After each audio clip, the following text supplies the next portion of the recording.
Young and the Restless weekly spoilers April 21st to 25th. Nikki bickers with Victoria as Phyllis freaks out. Young and the Restless spoilers. Kyle and Billy's Abbott.com launch concerns, April 21st. Monday, April 21st, is season 52, episode 135. Kyle Abbott, Michael Mealer, and Billy Abbott, Jason Thompson, run into each other. They talk about the Abbott.com launch that's going to be coming up. They agree that Victor Newman's, Eric Braden, a real jerk. And Kyle wishes his uncle the best in his new venture, that's despite the fact that Kyle is not a fan of Phyllis being involved.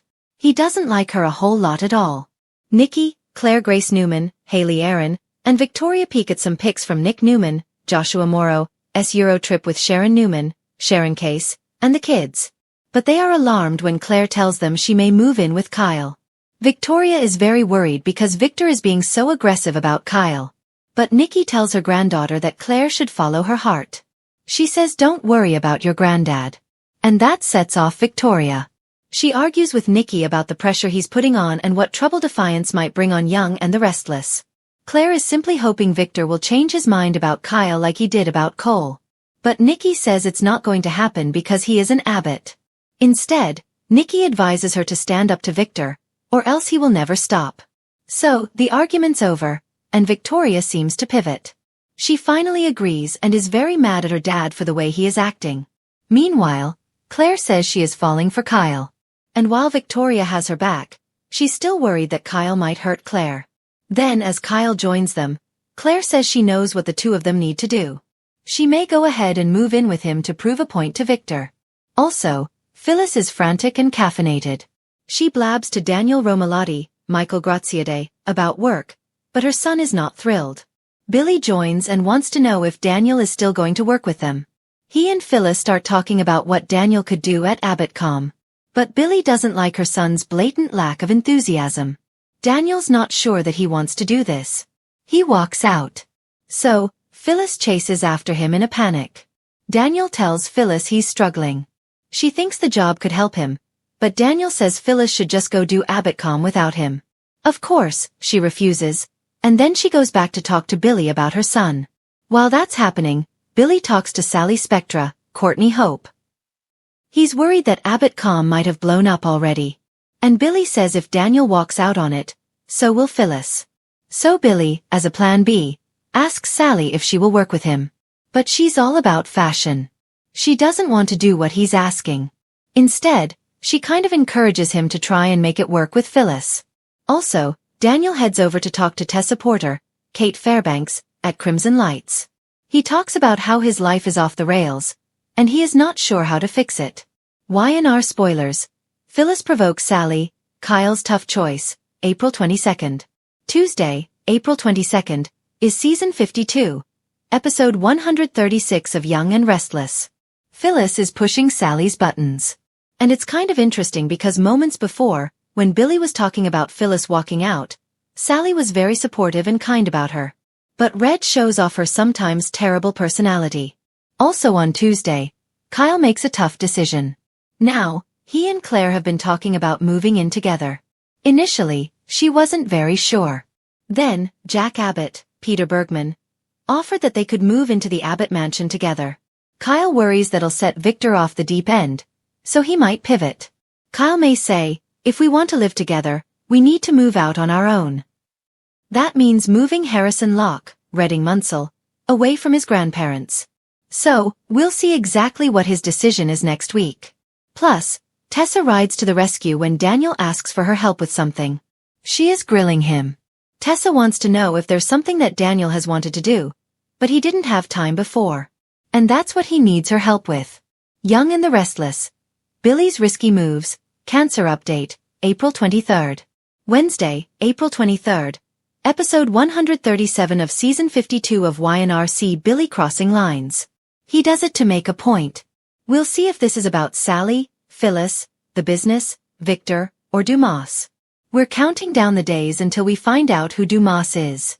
I've seen stuff in the comments, stuff on Soap social media, people saying that Victor is Dumas. Someone said Devin Hamilton, Brighton James, is Dumas. It's none of that, y'all. It's none of it. You'll see soon. Plus, Nate Hastings, Sean Dominic, gives Damian Kane, Jermaine Rivers, and Amy Lewis, Valerie Pettiford, an update on her cancer treatment and prognosis. He got a call from Dr. Kelly, the oncologist. From the look on his face, it seems like it might be good news. But it is sweeps. So, we have to expect a twist. Holden Novak, Nathan Owens, is keeping Audra Charles, Zuleika Silver, on her toes. She's trying to break up Kyle and all that. So, Audra doesn't have time for Holden to be flirting with her, but I don't think he's gonna let up. Y&R spoilers, Victor's secrets, Claire's confessions, Abbott Mansion reveal, April 24th. Thursday, April 24th, episode 138 of Young and the Restless sees Victor keeping a secret from Nikki. Now, he is planning this fabulous birthday party for her that's going to be in May. And that could be what it's about. This spoiler probably should read that Victor's keeping multiple secrets from Nikki. Because he's not going to tell her about this sketchy deal he made with Audra to break up Kyle and Claire. Speaking of Victor's granddaughter, Claire opens up to Victoria and Cole. I'm sure she's going to talk to them about Kyle. She's falling for him and discussing moving in together. Wait to see Diane Jenkins, Susan Walters, getting ready for the big reveal of the redo of the Abbott Mansion. She is going to take Jack and Kyle over to the house. She's got their eyes closed, so they get the big full reaction all at once. That seems to come at the end of the week. Young and the Restless May sweeps. Diane's grand gesture, Chelsea's suspicions, April 25th.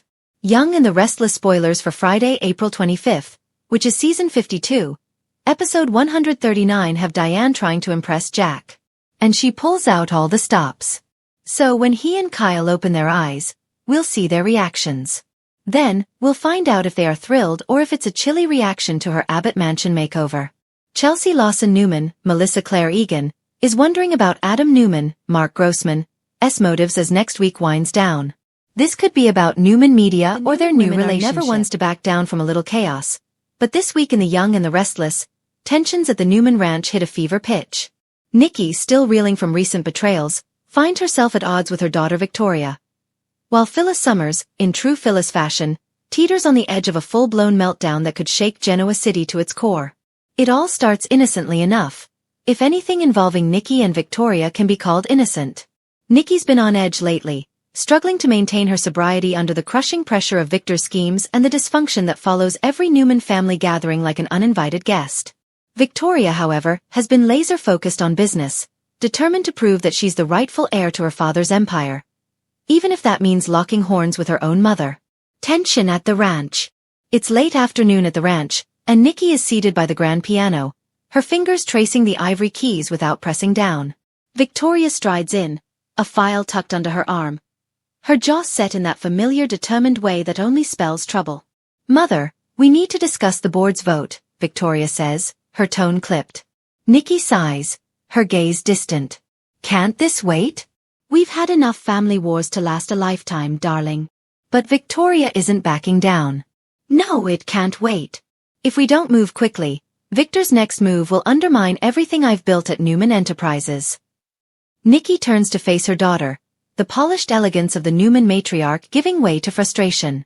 "You sound just like him when you talk about power as if it's oxygen. Have you even thought about what this constant fighting is doing to our family?" Victoria's voice softens. "Just barely. I am thinking about our family. I'm trying to protect what he built, what you helped him build." The air between them grows thick, an invisible tug-of-war of love, pride, and resentment. For Nikki, this isn't just another business dispute. It's a reflection of the years she spent cleaning up after Victor's machinations. For Victoria, it's about legacy and respect. And somewhere in the midst of this family tension, Phyllis Summers is about to enter the scene like a lightning strike. Phyllis loses control. Meanwhile, over at the Grand Phoenix, Phyllis is pacing her suite like a caged tiger.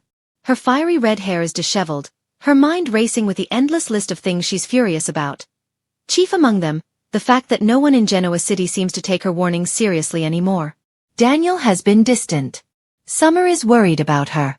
And now, to make matters worse, Phyllis has discovered something that could blow up the Newman family.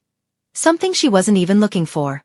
She's overheard a private conversation between Nate and Victor at Society. A few casually dropped words, controlling interests, silent partners, offshore transfers. have convinced her that Victor is moving money in ways that could spell disaster for Newman Enterprises. But when she tries to warn Victoria, she's brushed off like a conspiracy theorist. So Phyllis does what Phyllis does best. She takes matters into her own hands. The confrontation. Phyllis storms into the Newman ranch uninvited, her heels clicking furiously against the polished floors. Nikki and Victoria's argument halts instantly as she bursts in. Well, isn't this cozy? Phyllis says, sarcasm dripping from every syllable. The queen in her air, plotting the next hostile takeover while Genoa City burns. Victoria narrows her eyes. What are you doing here, Phyllis? We're in the middle of something. Oh, I bet you are, Phyllis snaps, tossing her hair back. And while you two are busy measuring your empires, your father is out there making moves that are going to ruin you both. Nikki stands, exasperated. Phyllis, this is not the time. Oh, it's exactly the time, Phyllis retorts, her voice rising. You all think I'm crazy, but I heard it myself. Victor and Nate talking about offshore accounts, funneling money through shell companies. You don't believe me? Fine. Keep ignoring me like you always do. But when this blows up, don't say I didn't warn you. Victoria exchanges a knowing glance with her mother. You really need to stop spinning stories, Phyllis. You're becoming your own worst enemy. That's the final straw. Phyllis's eyes flash with fury. You think because I've made mistakes, I don't know what I'm talking about? You all underestimate me. But that's always your mistake, isn't it, Victoria? Nikki intervenes before things can spiral further. That's enough. The last thing I need is another screaming match in this house. Phyllis, go home. Get some rest. You're clearly not thinking straight. But Phyllis just laughs, a hollow, almost unhinged sound. Oh, I'm thinking very straight, Nikki. You just don't like what I'm saying because it's true. With that, she storms out, slamming the door behind her. The aftermath. Silence stretches between mother and daughter as the echo of Phyllis's exit fades. Victoria finally speaks, her tone icy. She's losing it again. I don't have time for her paranoia. Nikki, however, isn't so sure. Beneath her composed exterior, she feels a twinge of unease. You might not like hearing this, but sometimes Phyllis's instincts are sharper than we give her credit for. Victoria scoffs. You can't seriously think she's right. I don't know, Nikki admits, gazing out the window toward the horizon. But if there's even a chance Victor is moving money in secret, we need to find out before it's too late. The shift in Nikki's tone startles Victoria. The bickering between them suddenly seems trivial compared to the possibility that Victor is once again pulling strings behind their backs. Phyllis's next move. Back at the Grand Phoenix, Phyllis throws herself into action. She opens her laptop, scanning financial records and corporate filings, piecing together a trail that seems to confirm her suspicions. She can almost taste vindication, but the deeper she digs, the more dangerous it becomes. Her phone buzzes. It's a text from an unknown number. You're looking in the wrong places. Stop before you get hurt. Phyllis freezes. For a moment, fear flashes in her eyes, but it's quickly replaced by determination. Oh, now it's getting interesting, she mutters, cracking a smile. Family lines fracture. Back at the ranch, Victoria storms off to Newman Enterprises, furious that Nikki is even considering Phyllis's theory. But Nikki's instincts tell her something's off.